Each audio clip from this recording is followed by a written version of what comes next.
We're going to pick back up with the second half of our presentations today. So with that, I'm going to pass the virtual mic and platform over to Jordan. Well, again, thank you for having me. And really, it's hard to follow up Kelly. Kelly and I have done this a bunch of times, and I'm always going after her.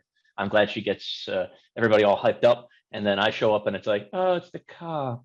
But thank you very much. I got to say, working with Kelly, even though I work up here in Maryland and she's down in North Carolina, I wish we worked in the same jurisdiction, because while I have a really great SANE nurse and SANE program up here, and I can't say enough about, it's places like what I have here and what Kelly's developed down there with her folks in North Carolina that really push such a positive interaction between the two places. And that like flows out into the victim as well and the survivor. And you add in that third component of the victim advocate, which we don't have here with us, but I also tout. And when they first came around when I was a young detective, I wasn't quite sure what they were, as most of us weren't, but now I can tell you I couldn't live without them.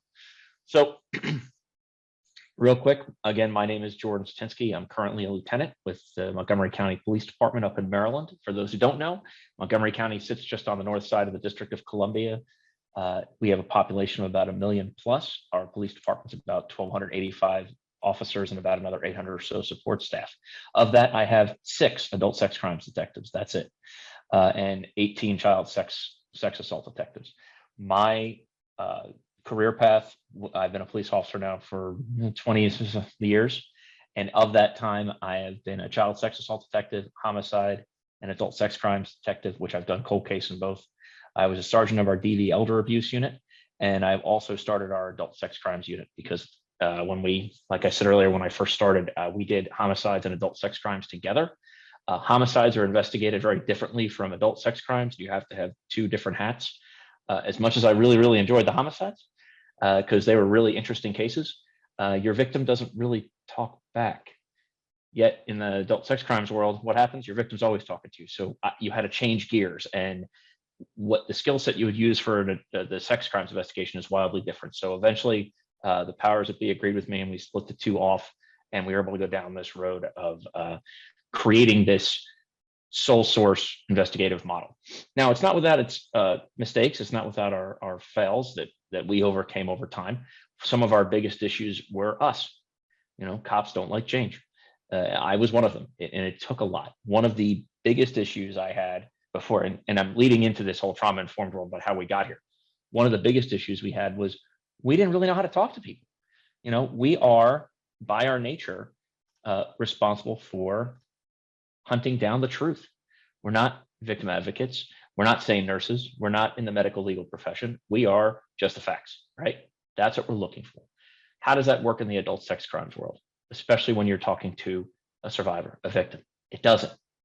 But what happens as the investigator when you're asking these questions of a victim, and you're asking in that hunting for the truth mentality, you end up putting your victim off, right? You end up putting your survivor off because you think you're interrogating. So it took a while, and it took a long time to figure out how to change things. And I'm not saying I'm not the one who changed it. I mean, there are lots of people out there that did a lot of work. I just happened to borrow some of these parts as we were creating the unit and put these forth. And one of the biggest things, and Kelly's heard me say this before, was how I used to come into these interviews as a young detective. You get called 4 or 5 times a night, especially 3, 4 times at 2, 3 o'clock in the morning, and the calls are somewhat similar.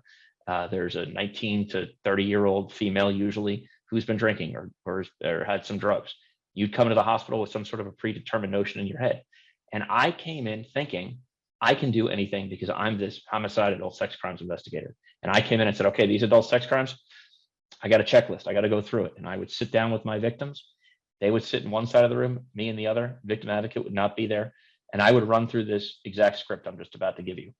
I would say, my name is Jordan Stinsky. I'm a detective with the Montgomery County Police Department.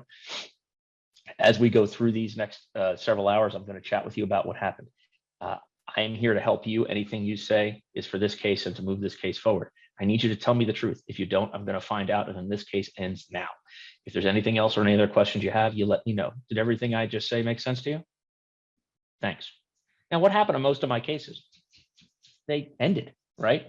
Because my victims didn't want to talk to me, or they would talk to me that night and then they would disappear.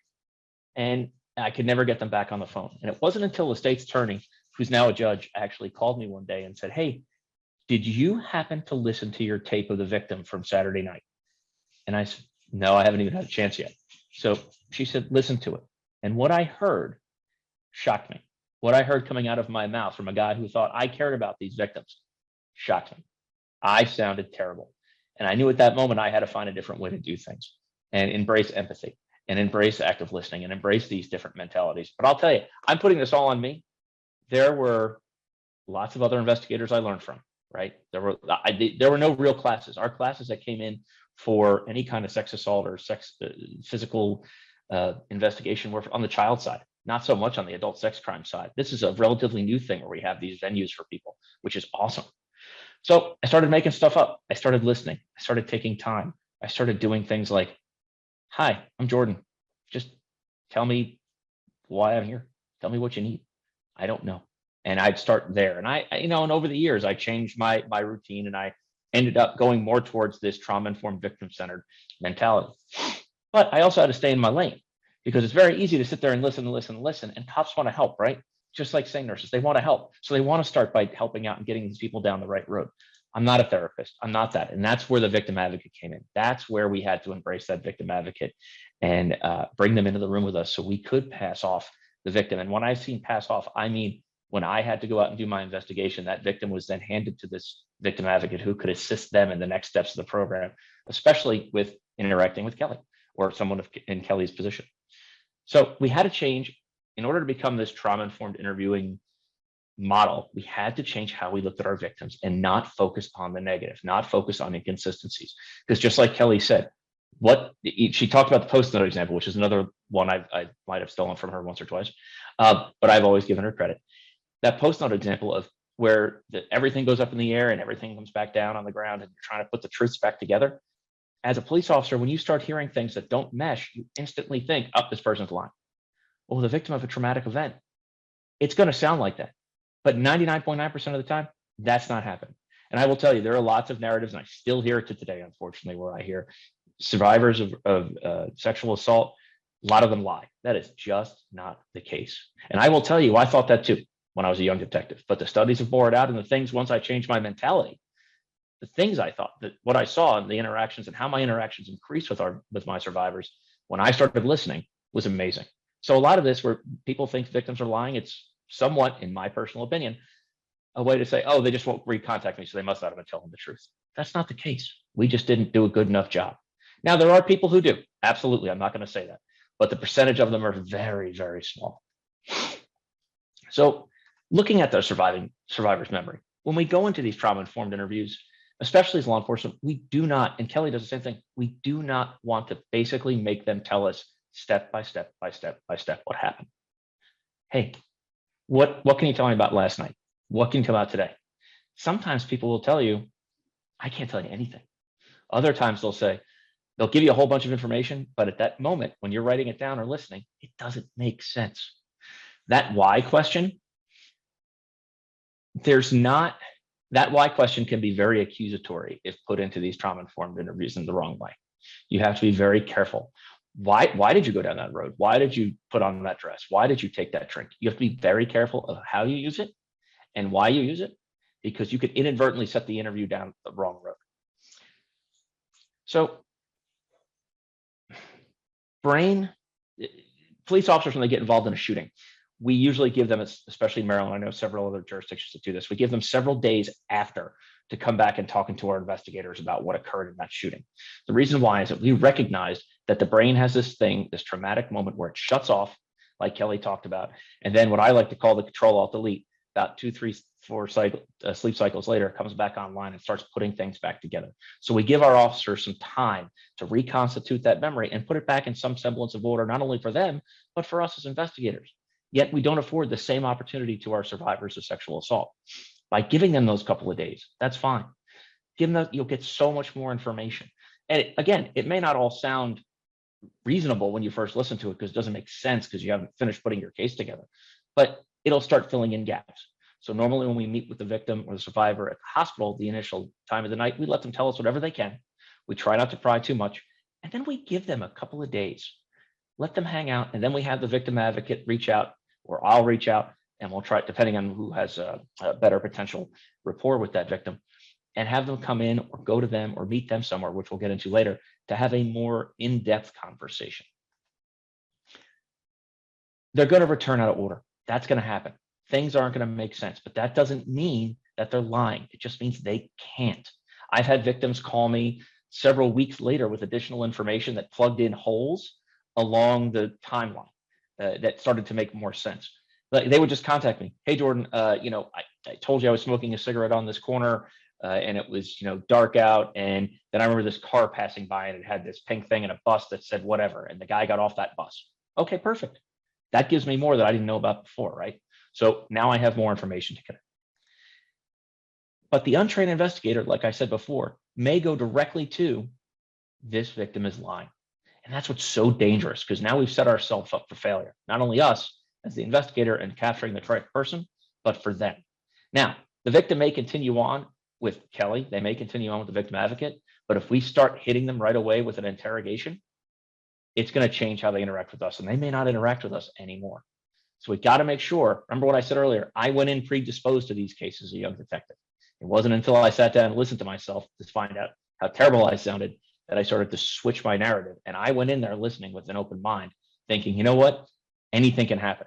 And I have to tell you, ever since I did that, yeah, lots of things changed. Lots of things I was open to much more. Some things that I didn't understand, they became truths. It was wild. So, like I said, your initial interview should always be with them if they're at the hospital. If they happen to come to your office, if your patrol officer calls you and they say, hey, you have the ability to go to their place, that's the best. But again, only get cursory information on what they're allowed, what they want to give you. Don't pressure them. And throughout this whole process, let me tell you, you shouldn't. We will go through this today and we will talk a little bit about guiding questions. We'll talk about kind of narrowing in on certain things as best we can, but we don't ever force. If a victim or survivor doesn't want to go to a certain place, we don't have to. That's totally fine. So always look for the victim. On the left-hand side, that's actually not my old squad bay. That's the TV show clip that we borrowed. But would you want to have a victim interview there? No. But have people done it? Yes. Have I done something similar? Yep. I did it in a room with lots of people walking around because that's all I had. Or should you do on the right-hand side where it's here, where it's quiet and calm? I'll tell you, I did one cold case where a woman wanted to sit down and talk to me at a Starbucks. And at first I was questioning it in my head, but I didn't question her. I was like, why would you go to a Starbucks to talk about a sexual assault? And to me, this wasn't, it didn't go in my construct. When we got there, I realized it. When you're in a Starbucks, no one's paying attention to anything but themselves. So we could sit there and talk about anything and no one cared or heard us. And she told me all sorts of stuff about an incident that occurred to her 12 years prior involving one of her uncles. And based on that interview, I was able to go out and make an arrest. So don't discount somebody. Always give it a chance. When you're conducting these victim-centered interviews, the victim does guide it, okay? The victim's in charge of the interview. Remember, this incident didn't happen to you, didn't happen to Kelly, it didn't happen to the victim advocate, it happened to that person, and that's why this team is here. And in this room, it shouldn't be the VA, me, and Kelly. That's a lot of people. If they're allowed, if the victim's good with it, you and the victim advocate, absolutely. If the victim doesn't want the victim advocate, that's fine. Don't force it. I know there are protocols and policies out there that say you have to have someone here or there. If the victim doesn't want it, you need to abide by the victim's request as best you can and also conform with your policies. Normally, like I said, we do timeline facts. We come in, tell me what happened. I got here, you went out to the bar at 8:30, you had 4 drinks, you paid with a credit card. What else happened? That's what you told me. That's the old way of doing these interviews. The new way, the way to really sit down and discuss it and have this conversation is, hey, can you tell me what brought you here? Now, if they can't, they may look at you and say, I don't even know how to describe it. So in criminal investigations, when we do training on interviewing potential witnesses or especially suspects, we spend a lot of time on rapport building. In sexual assault training, we spend about that much time on rapport building for law enforcement. This is the same thing. We're doing basically the setup for a regular suspect, and I'm going to say this is going to sound a little strange. It's not a suspect interview as far as interrogation, but that rapport building part is so important, and we need to take that time. And I frame that because it's something we all understand. So we take the time as a victim in a victim-centered interview to build that rapport and take as long as you want. Some of these things are going to take hours, and you're just going to have to, much like in a suspect interview where you're like, oh, it's going to be 4 to 6 hours. Same thing with some of these trauma-informed interviews. You have to sit there and listen and let them talk. So when they come in and they say they're not sure what they can tell you, you say, and this is what I would used to do. Okay, well, hey, why don't we talk about yesterday? Can you tell me more about what you did the day before this incident occurred? And a lot of times they'll be like, oh yeah, I went to the store, I did this or that, and you're starting to make them comfortable. Or I might ask, what's your favorite baseball team? Football team, whatever they're into. Try to develop that and then start leading them towards the event. Okay, now that we've discussed about what happened yesterday, can you tell me about what happened this morning? And then they start going through it because now they've developed this. Because remember, again, this is a terrible incident that happened to them, not to us, and we're a stranger. We have to make sure they understand that we're trustworthy and comfortable to talk to. Let them use their own words. We have a tendency in law enforcement to write in a way that we think we're supposed to, such as, and I'll give you a good example, again, another one I used to write. He then inserted his penis into her vagina. Those are not her words. I have never had a victim say that to me, ever. Yet I can tell you for about 2 years, I wrote that on a consistent basis, regardless of what the victim told me. And the victims, I am sure, is everyone here in the viewing audience have heard some very colorful things. Just put quotes around it. Don't get crazy with the quotes, but just put quotes around it in your report. Those are things that are important. Use their words, because especially when you go to charge and put something in a charging document, and then they go to court sometime later, sometimes it's years, depending on the case, by using those victims' own words, it personalizes the event. You would not have gotten that had you not focused on this in a more trauma-informed way, and then actually authored your report in a trauma-informed, victim-centered manner where you use their words. It really goes a long way with the judges and with the juries when they hear those things. Don't interrupt them. Cops love to fill dead air. Love it. As I'm sitting here and I'm pausing, even I'm like, I want to say something more. It's real, and Kelly's laughing at me, I can see her. It's really hard. Sometimes you'll have victims, you'll ask them a question, an open-ended question, and they will sit there like this. And it could be as long as 30 seconds. And for anyone out there, 30 seconds in one of these interviews, depending on where your mindset is, feels like an hour. So you just have to let it go. And don't look at them with don't like pierce through them with your eyes. Just normal conversational, okay. All right, and if they can't remember, they can't. They'll tell you. Don't try to guide your victim prematurely into piecing things together. If they're not ready, they're not ready. So if you have a question about piece of evidence A and piece of evidence C, and they can't make that connection yet, and you can tell by the way that they're talking, don't. An example I give on this is I had a stranger incident where a victim was in the back of a car, and the only thing she could tell me was that the guy smelled like Drakkar and cigarette smoke. She couldn't tell me anything else. It was his car. The seats were like, she described them as pleather, and the Drakkar and cigarette smoke. So during our investigation, we ended up building more and more information, and I was trying to get more information about the car to lead to our potential suspect. Well, eventually she was able to, but it took like a month. She was able to give us a little bit more of a description of the car and what she heard near the car. She had heard sirens. So we were able to put this vehicle in a better spot. And we eventually did find our suspect. And we served the search warrant in the house. What we found inside, tons and tons of Drakkar. And this is in around 2008. From what I recall, when I was in high school, Drakkar was big, and that was 1990. For those who don't know, 1990 was a long time ago. So Drakkar was big then. So he was around my age, and it actually was absolutely, yeah, all those things really, really helped. And again, that was using that trauma-informed approach where I let her talk and I didn't try to connect the dots too quickly. And when I saw that I was trying that, because of course I want to know and I want to be able to help her. If I felt I was pushing, you could see, because she would actually pull back a little bit from me while we were sitting there. She would physically pull back. So pay attention. The notes that we would take about suspects, about how they make furtive movements or how they avert their eyes or become nervous when you ask questions, take those into account and even write those down, because those lend to recreating that whole moment in the interview room to the court, as well as to helping you show the validity of her testimony to people who sometimes don't believe this happens. Because remember, we're all here because of it, right? Nobody wants to talk about it when it goes wrong.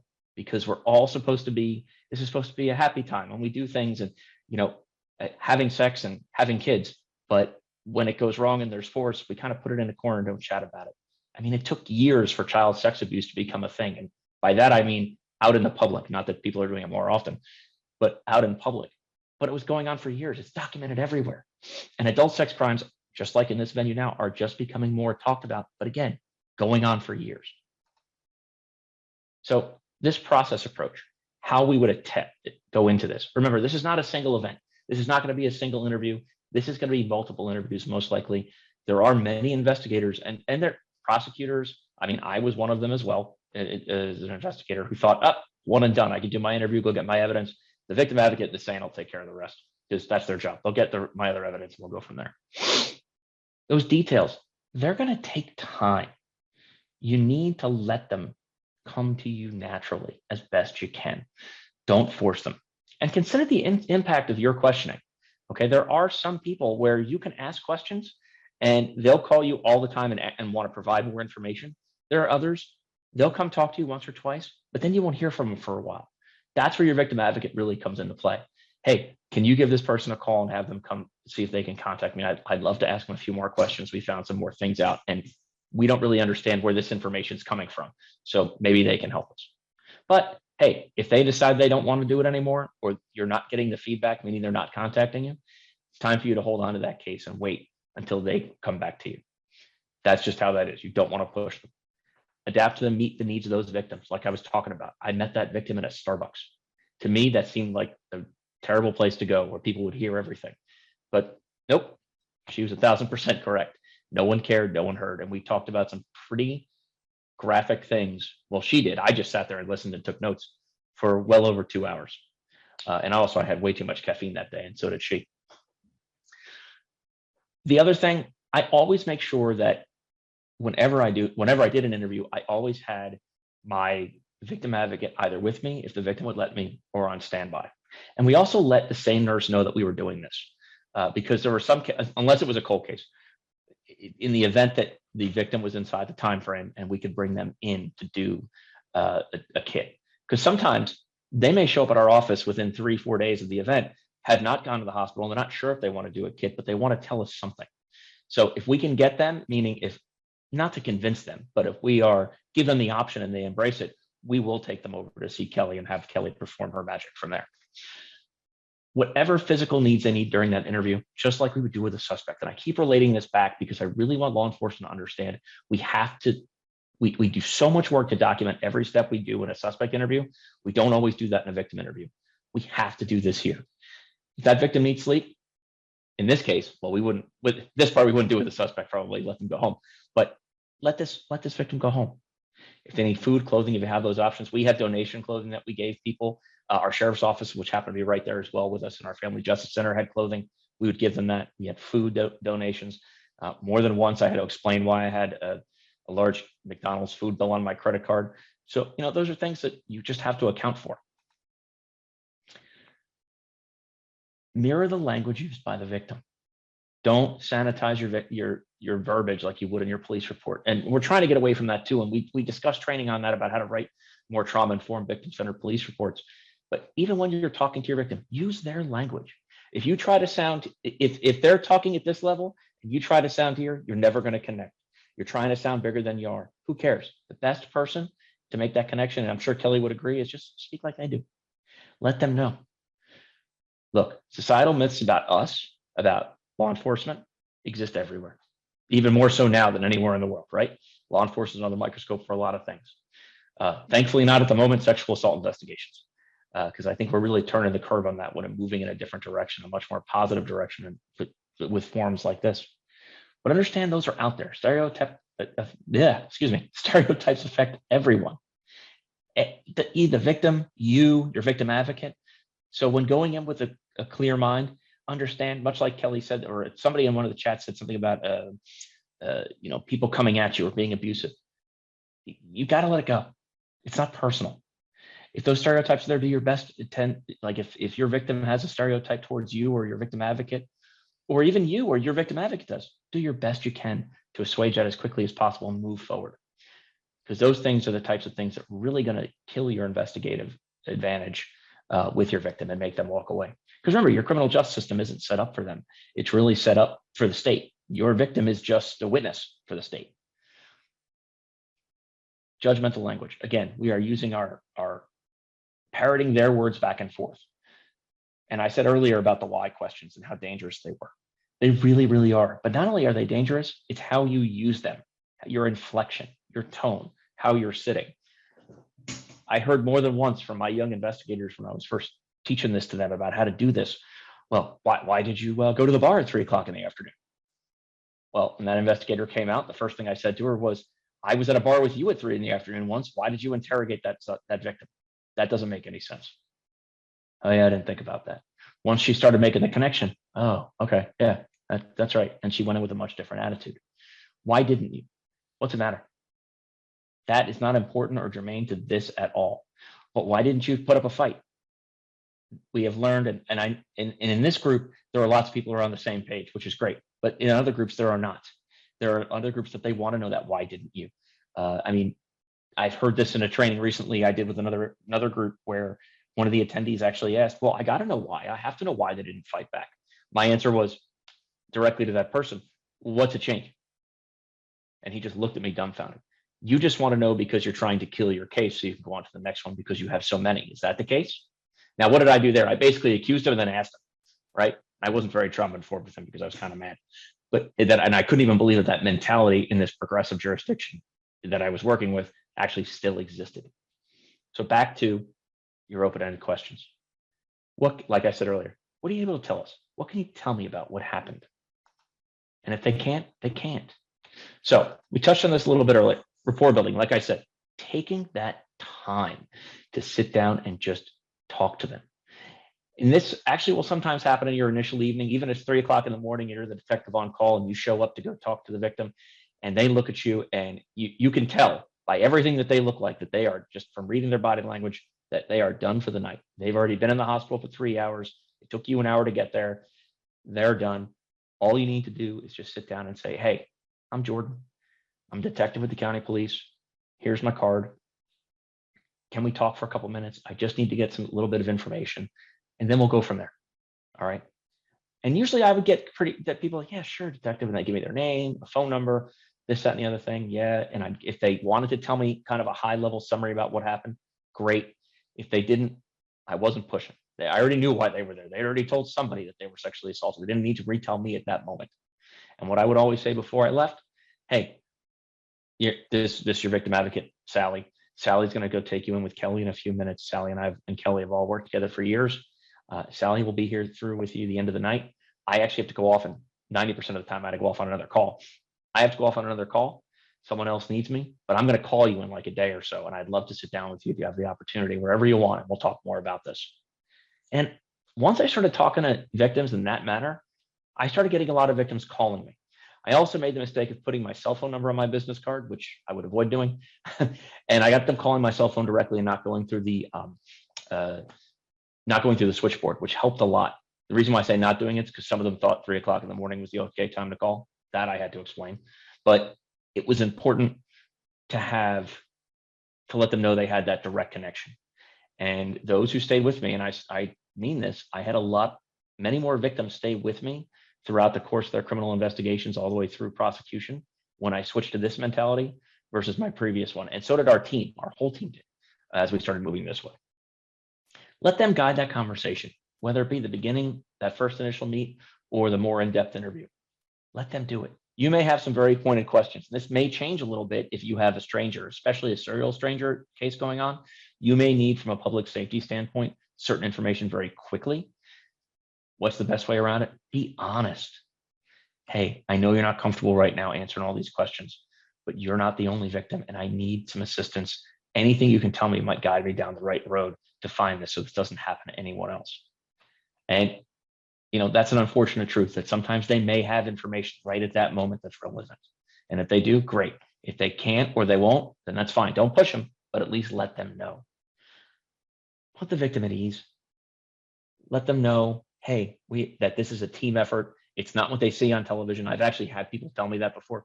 Oh, is this going to be like television when we're done with this in 45 minutes? No, it's going to take a while. And you're going to be there every step of the way with them at this point. Your victim advocate's always going to be there, and your SANE nurse is going to be there to help you as much as possible. Gather that basic information, the who, how, what, get that and where. Get that as best you can, because sometimes it doesn't happen in your jurisdiction and you have to give it to another jurisdiction, which is tough. But if the victim's already talking to you, let them talk. Once they're done and you determine that it's actually another jurisdiction's issue, another jurisdiction's case, tell them, again, that honesty. Hey, this didn't happen in Montgomery County. This happened in Tuckahoe County. I need to call one of their investigators there and have them come here with you, but I'm going to try to give them all this info. I'm going to give them all the information you already gave me, and then work with that investigator to do that warm handoff. A lot of times, whenever we were called out, our victim advocate was automatically called out by our dispatcher. So that was good. If for some reason that failed because the dispatch center was super busy that night, the same nurse would also do it as a backup. And the third backup was us. So sometimes our victim advocate call taker person would get hit like 3 phone calls for the same case. And like, they already called.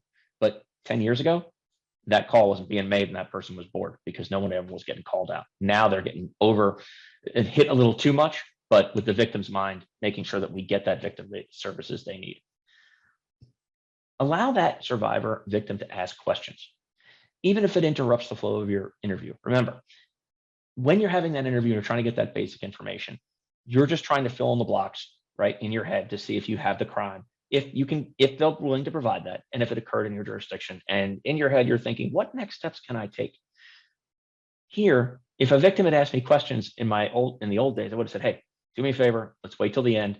I'll answer any question you have. Let me run through this thing here. I've got to fill in, it's like Mad Libs. Let me fill in all these little blocks. Once I get the crime, if it's there, you can ask any questions you want. We'll go from there. That's not good. That doesn't help, right? I just basically told my victim to stay quiet, right? I'm now commanding over my victim, which is what a sexual assault crime, crime of power, right? Crime of violence. I'm doing the same thing verbally now. Stop. Let them ask questions, even if it interrupts your flow. Just pick up a pen and write it down if you have to. And questions some of the times really are, most of the questions I got, what's going to happen next? Are you going to arrest this person tomorrow? Do you know who it is and how long is this going to take? Those are probably the biggest ones I ever get. Once we finish the interview, if they ever asked about the SANE, my instant answer was, I don't know. That's not and it would be, Kelly, that is my person. She is the one who does this, and she is going to take you in there and walk you through this. And every person who's come out on the other side of that has never had a bad thing to say about Kelly. They've had tons of bad things to say about me, but not about Kelly. So go with her. I'll walk you over there and she'll help you out and walk you through those next steps. And I had a basic idea, but I'm not going to sit there and tell them the ins and outs of a sexual assault exam. I just don't know enough about it, and it wouldn't be genuine for me to do that. And a lot of times I heard, well, that was honest. Okay, you don't know. It's like, no, I don't. I just know what she gives me, a box and a carry-on bag at the end. I didn't tell them that part. But it's important to know that they understand my limitations, because it makes me more human too, right? It makes them more willing to talk to me. When we switch to that in-depth interview, which is, like I said, maybe 2 days later, maybe 3, depending. Determine where you want to be. At your office in a soft interview room, not like in the middle of the bay, like the detective's bay, or in a place of their choosing. If it's going to be at their house, it's going to be at their house. That's fine. You don't need to come in and do a whole security sweep. It's their house. It's your victim. If for some reason you're not comfortable doing it there, pick a different and neutral location. Discuss the positives of having a victim advocate there. Many victims are fine with it. I actually only had 2 or 3 from very minimal that ever said they didn't want a victim advocate anywhere near them. That's fine. That's on them. And I don't mean that in a bad way. I want them to have that option.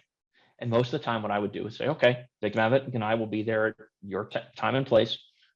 We would explain to them as soon as I walked in who I was, who this victim advocate was, and what we expected from the interview, meaning that this is how I started it. Hey, Jane, this is your interview. I'm here to listen to you. I may have some questions. If at any time during this interview you say, I need a break, that's fine. If you say, I need a moment, I don't want Jordan in here, I just want to talk to Sally, the victim advocate, fine. I'll get up and leave. Whatever. This is up to you. And usually we ended up sitting in their living room or at a dining room table and having that discussion. And it really did turn into a discussion and not so much an interview. Yes, I had my notepad out and I was taking interview notes, and the victim advocate was assisting as needed, especially when it came to getting mental health services, or even some physical services. But I just sat there and had a conversation, and we kept that going. Allow them to ask questions, allow them to take breaks. Now, in the safety planning world, this really isn't the police department's responsibility, and nor should we really get down this road. But that victim advocate, if they're there, can really help. Now, if for some reason your victim doesn't want a victim advocate there, what I used to say is, hey, in the event that if they ask me about safety planning, I would redirect them to that victim advocate assigned to their case to get them more information. And even the SANE nurse is a good avenue as well, because sometimes they have access to different victim advocates or different services that we don't as a police department. As you're asking these questions, you're going to start with that open-ended question. Tell me about what happened. Let them talk. Let them go. Just like you would in a suspect interview, you're going to let them go and build their case, right? In a suspect interview, you're listening for all those inconsistencies. In the victim interview, yes, you're going to listen for these potentially holes in the story, but not lies. You're listening to where you can tell their memory isn't fully patched yet. And remember, if you want to go back and follow up and double check, that's never going to change. The order of operations isn't going to change as far as what they told you. They just might add some things. But if you go back and check again, it won't change. People who lie, every time you go back to ask them about those changes in their story, they change again. So try it. If you have the opportunity, watch a few interviews, and you'll see these trauma-informed interviews where investigators will go back and ask some clarifying questions, even some closed questions, because they're really trying to gear into a potential suspect, and not to the harm of the victim. Please don't think that, but just trying to gear down in order to get the right evidence or know where to go for the right evidence. And you'll see that the victim doesn't change ever. But a suspect or someone who's not telling the truth, it changes, even sometimes wildly and very noticeably. Try to avoid leading questions. Those are tough. They really are, because they're easy, right? Leading questions are easy, especially after you've heard the story a few times. You can kind of give them a little bit of a push. Try to avoid them if you can. Like my example of the woman in the back of the car. One of the things I asked her was, when I asked her, I said, can you describe the car? And she said she couldn't. Excuse me. I said, okay, well, what did you hear? And the first time I asked her the question, she said nothing.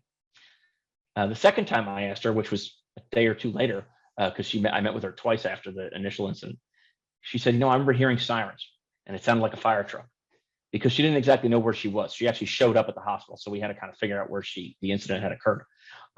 There's a firehouse just down the street from the hospital. And it turns out that the incident happened right by that firehouse, somewhere on that route. And the bus that she mentioned, that I mentioned earlier, happens to come up that route. So we were able to close that area down.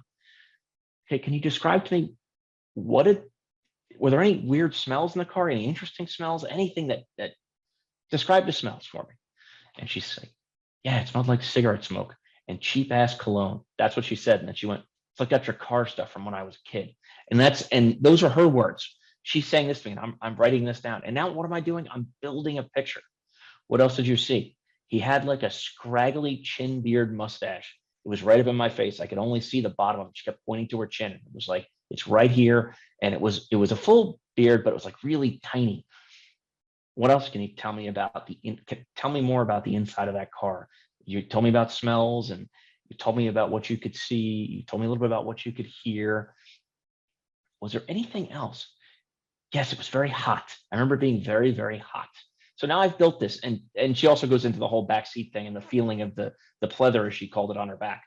She goes, I remember these things and the feelings and the hurt and all that, and she discusses all that.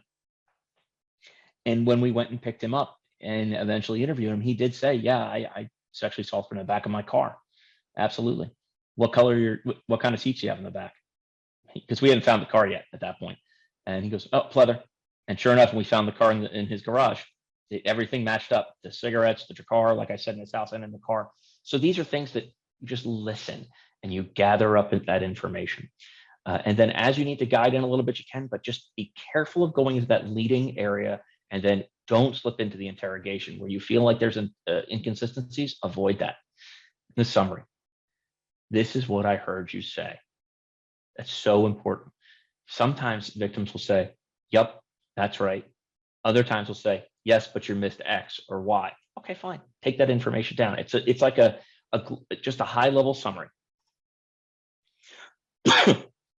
When it comes down to open-ended questions, what was the party like? The incident occurred, let's say, at a party after hours. Who was there? What kind of people were there? What was the party for? Was it an event style? What was the event style? What are you able to tell me about what happened once you were alone? Sometimes they can, sometimes they can't. How did the night start? So some people, remember how Kelly mentioned earlier about losing her car and she couldn't remember anything about not being, sorry, Kelly, I'm never going to let you forget that, about losing her car and not being able to remember that she walked in with that poor medic who now probably doesn't like her anymore. Some victims can't remember what happened and how the night started. And when you first ask that question, they don't, but now you go back a couple of days later and you ask again, or they'll call you and say, hey, I know I was getting ready with my girlfriends and we went to XYZ place and then here, then here, then here. And you start building that timeline for the evening, they're telling you. If you have a question about something, could you expand a little bit more on that? Can you tell me a little bit more about that? Whatever it is you're trying to get. Try to avoid the 1 or 2 word answers, but there are some times when it's going to happen. Hey, do you know was it light or dark out when you left? Do you know who paid for the drinks? Because that know who you pay for the drinks may be very important as far as tying a suspect back to your case if you don't know who it is, credit card, video, whatever. Do you remember anyone taking photos of the party? Now this question, yeah, there's people taking photos all the time at parties, right? Everyone's always got a camera out, selfies, whatever. But is there anyone taking photos of you at the party, you with someone else, you with this person that you've been describing? Because those are the kinds of people we're going to go back and track down. So those are important. Sometimes they'll give you some very high-end adjectives. Survivors will give you high-end adjectives to discuss what exactly a victim, a suspect or witness or any potential second suspect may have given them. A funny look, like in this case. You need to drill into that a little bit more, because what you may think is a funny look may not be what they think is a funny look. Kind of like Kelly's pop in the head, where she has a vision of one thing, but the victim had something else. Like a funny look to me is like, I don't know. But a funny look to that person may be something totally different, which the face is all squunched up, eyes are narrowed down. That is something you can write down and provide back in your charging documents later to make this really big holistic case for a judge or jury to say, oh, okay, I see more of this now, versus that sanitized police report that we normally write and charging document, which everyone sees, especially on like law and order victims unit, special victims unit. And then he put his penis in my vagina, those kind of things. And I say that, and I'm sitting here looking and I'm kind of bobbing my head like in a joking manner, but I'm doing that to show how ridiculous it sounds, because it really does. We have to parrot the victim's statements to really bring the realism into it. So leading questions, like I said earlier, can be the downfall of your interview if you do inappropriately, and if you do it with an inappropriate style of tone. So if you were to say something like, did you drink that shot that he brought you? That's very accusatory. If she glosses over and says, yeah, there was a shot, and you say, well, can you tell me more about that shot? How did it come to you? Well, he gave it to me. Okay, all right. And did you take that shot? Yeah, all right, whatever. Don't judge, just listen. If you're trying to figure out if there's any other potential witnesses there, who else is around you? I don't know. By any chance, you said you came to the bar with some friends. Were there other friends there with you? Yeah, as a matter of fact, Tammy was there. Okay, great. But if you hadn't asked that second question, that more leading question, you wouldn't have that answer. But again, we're not trying to lead a person to tell us something that's not true. We're just trying to codify what we believe or potential other evidence. Need to make sure we recreate that reality. We need to make sure that we understand it. But we got to also remember that these could really trigger some traumatic memories all of a sudden, and you need to be ready for it. I had one woman, she had been sexually assaulted by her grandfather, her dad, and 2 brothers over the course of 40 years. And she actually went through, and I asked her, in using this methodology, can you tell me how this started? And she, at the time, she was 42 years old. She sat there, closed her eyes, put her thumb in her mouth, literally thumb in her mouth, started to swing her feet on the floor, and started to say to me, well, Grandpappy came in, I was taking a shower, and then she went down the road of what happened. And then with and she went on for 4 hours. Every time we switched from granddad to then dad, you could see that she was growing up. And she slipped into this thing where she was actually like, and look, now I have breasts and now dad's here. And she went into this whole thing. She stopped sucking her thumb and she was prancing around the room like a preteen girl. It was unbelievable. And when we were done, my sergeant at the time, myself, and her were so drained from not only the two of us just watching this, but her telling this, that we actually brought her to the hospital to get her some more mental health assistance, because it really did. She even said, she goes, I need a lot of help. Unfortunately, we're never able to prosecute that because our victim needed a lot more help than we could provide, at least at our level. But fortunately for me, karma got the four of them. So it was kind of very interesting, having nothing to do with us. So when he held onto my hand, or in this case, when he held his hand to my throat, I could feel it on the other side. You're going to have victims who tell you things like this. Be prepared for a response where they might need mental health right away, or they may start yelling at you. They may even point to you and blame you. Just don't worry about it. Just don't worry about it for you. Don't take it personally is what I mean. Get them the help. If that victim advocate's in there, they should be able to run out and get you whoever you need. If you need to stop, stop. That's important. We want to take those sensory details, sight, hearing, touch, taste, smell, build them into that emotional response and then the physiological response. What did you see? Like I used my example before. What did you see? I saw that chin hair. How did it make you feel? I mean, I was scared. My blood was pumping. How did that affect you? I wanted to run. I wanted to beat him, but I was just, like Kelly mentioned earlier, that tonic immobility. I just couldn't move. I was stuck. My brain shut down. Building that and getting it on paper and getting in front of a jury to testify is the best thing you have to make your victim as whole as you can possible in the end, giving them that restorative feeling of putting that responsible party away by asking them to recreate the reality and not just doing the just the facts. Avoid those chronological questions. You're going to get those answers as time go on. You may not get them right away. It may take a little longer. It will take a little longer, but you're just going to have to let that happen. Allow the victim an opportunity to describe the experience. Let them tell you about what happened. Let them tell you how it felt. Write it down. Some of it's going to be really, really hard to hear. I will tell you. Some of it you'll listen to and go, oh, because in the past, what did we do? We just sat there and we just wrote our notes down, right? I'm sorry, I'm holding up a notepad here. We just wrote our notes down. But really, you just got to sit there and listen and empathize with these people. Understand it didn't happen to you. Let them tell you what happened. Ask them about their sensory and emotional information and how it affected them. Honesty is the key. Police do not have we don't have the great, especially where I am right now in my jurisdiction. We aren't looked at in the best light all the time. In this world, we do have the opportunity to change that, because this is a world that's not being focused on by the media and such as much anymore. But we really have a chance to make a change and move this forward and have our victims come through in a positive manner and put away our suspects that are responsible for this. And then when the light does turn back on us again in this world, we can say, hey, look what we've done. We've been able to help all these victims. Don't judge. If you even have a tick where you're going to sit there and you look like you're going to judge, whether it be some nonverbal thing or something that might come out of your mouth, this isn't the job for you. You need to step away. You need to find something else. Once you find out that you feel like you've hit a max, like 3 to 5 years is usually the max for a lot of people, it's okay to walk away and go do something else and even come back. Use those open-ended questions to start your interview. Let them go throughout. Use those closed-ended questions when you really, really need to, and really be careful of being accusatory. Assist that survivor as best you can. Make sure they understand the criminal justice process isn't built for the victim. All right. It's not built that way. It's built for the state. And you're trying to do the best you can with what we have. And be honest. I always tell them, hey, yeah, I used to be very much just the facts. I'm very different now. And I'm really trying to get this out there as best I can and help you. And if there's something I'm not doing, you need to tell me.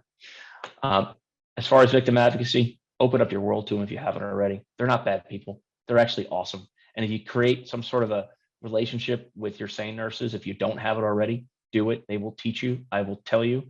I had detectives, married men, married men, a couple of them, that were terrified of handling these cases when they were first assigned to the unit. And then when I took them to the SANE nurse brought them over to her office to show them how they did the entire thing. They were such in shock and awe about what they saw. They had a totally new appreciation for what they were involved in, and still to this day take it forward. And some of them have been promoted out. One of them's now my boss, and they still, take those lessons with them.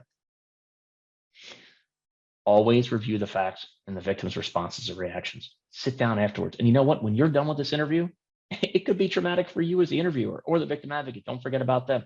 Take a minute, take a breath, talk to your partner, talk to whomever. Just relax, take a breath, look at it the next day, let your brain take that control alt delete so you can sit down and put that all back together. I really want to take a moment to thank everybody for listening to me for the last 40 so minutes. And I know I'm not as entertaining as Kelly, but I'm glad that we got to do this again and hang out. Usually Kelly and I do this in a block, which is almost like 8 hours.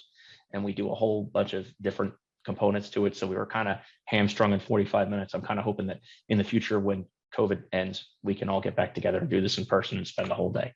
So thank you very much.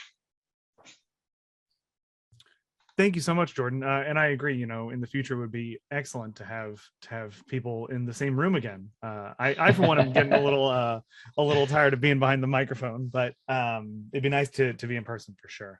All right, Jordan, thank you for your presentation. We have a lot of people popping in the chat who are just complimenting the presentation and the work you're doing.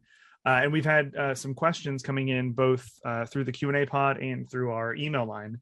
So if it's all right with you, we'll get started on a little bit of some Jordan questions, and then we can open it up to the bring Kelly back on. Sure. We can do a full discussion. Sound good? Absolutely. Yeah, go for it. Awesome. So Jordan, the first question came from Mary, and she asks, can you say a little bit more about the victim advocate? Such as, are they employed by your law enforcement agency, or are they an employee of a separate agency, nonprofit, etc.? So we actually have 3 different versions of victim advocates, and we had to go to some lengths to make sure that they're all in the know now. So we didn't have 3 different victim advocates contacting the same victim the next day in the event they didn't come out that night. So the sheriff's office has a victim advocate corps that handles domestic violence and elder abuse. The police department, which I work for, has a sex assault one, and the hospital also has their own. We do have a couple of community-based advocacy groups, but those are normally contacted out by the hospital and not by us directly because of our Family Justice Center model currently, how we have it employed. So all of our case assignments that come in go to our sheriff's office domestic violence unit, as well as our elder abuse unit at HHS, and to our victim advocate corps at all 3 places. So everybody knows who's on the same page. And then the victim advocate who responds out that night from whatever agency is on the rotation will respond back to the head of the victim advocacy group, and they will assign out a permanent victim advocate from there. Does that make sense, Mary? Yeah, that makes perfect sense. And we'll give Mary a second to pop into the chat and see if she follows. In the meantime, Jordan, I had asked Kelly a similar question, so I'm interested to hear your perspective as well. How do you go about building these relationships with your advocates and with your SANEs? From the other side of the coin here. So it's interesting. So when we first built the sex assault unit, one of the things, and this works into that, one of the things we first realized is that my detectives, they needed to get along a little bit better. They didn't all know each other. They came from all sorts of different places. So we ended up having a social time outside of work, and that helped. When we started developing our relationships with the SANE nurses and the victim advocates, we saw the same thing, as well as the sheriff's office. So you have 2 competing police agencies in their minds. And then you have victim advocates, you have prosecutors who are also in our Family Justice Center, and the SANE nurses. And of course, everybody had a preconceived notion about the other, right? Well, of course, they all were wrong because we all have big egos and nobody wanted to admit it. What did we do?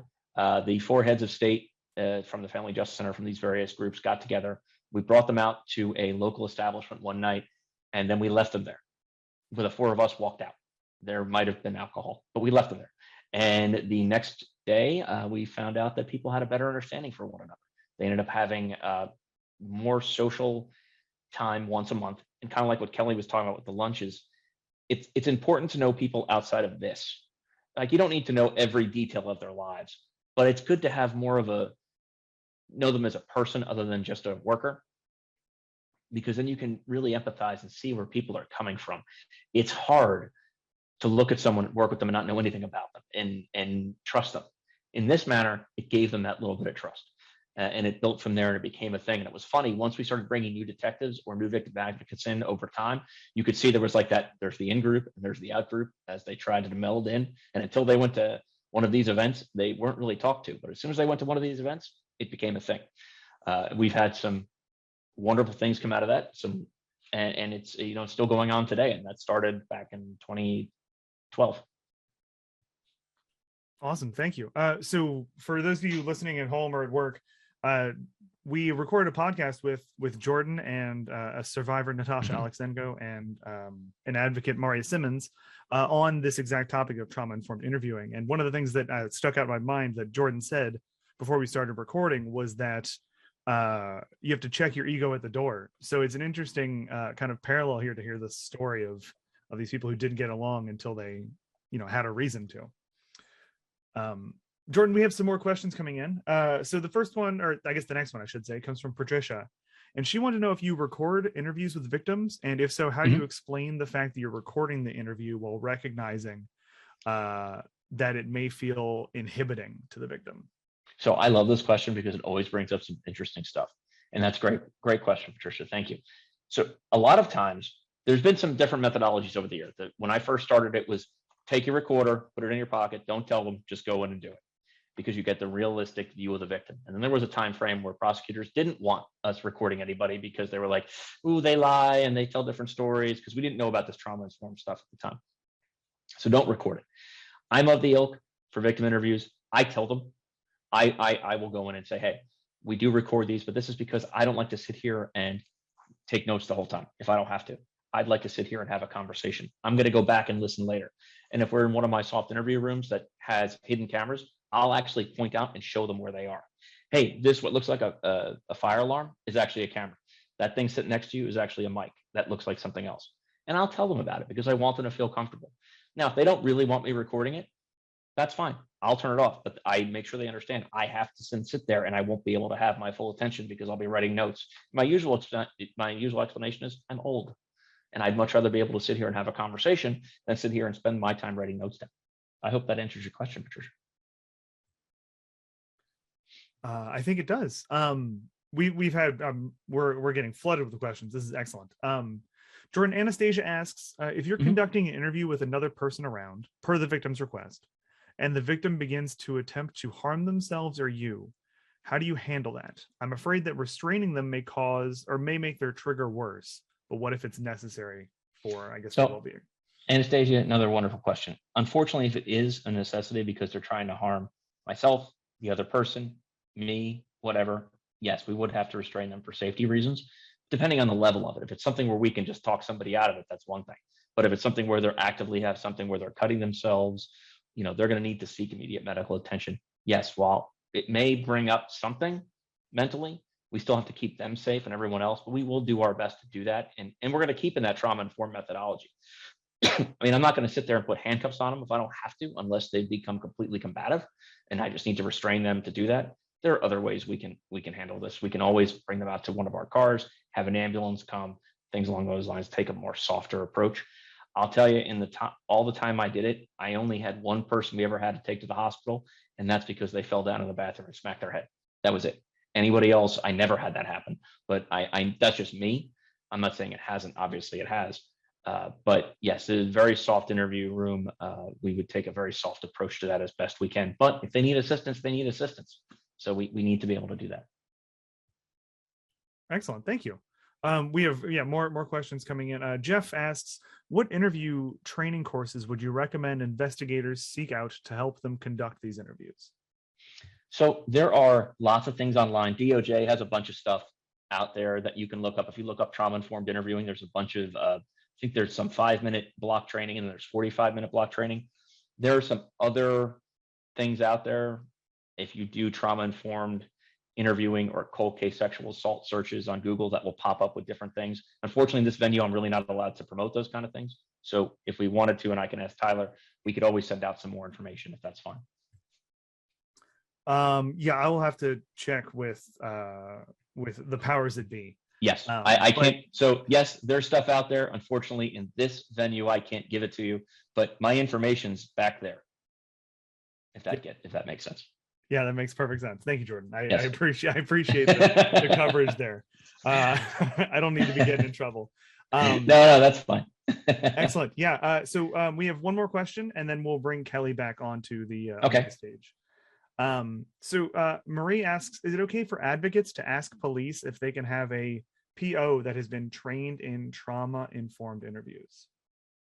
For sexual assault interviews, absolutely. And that should be occurring more and more across the country. So that should be becoming more and more of a standard. They may not be all trained because there's not like a certificate program out there per se.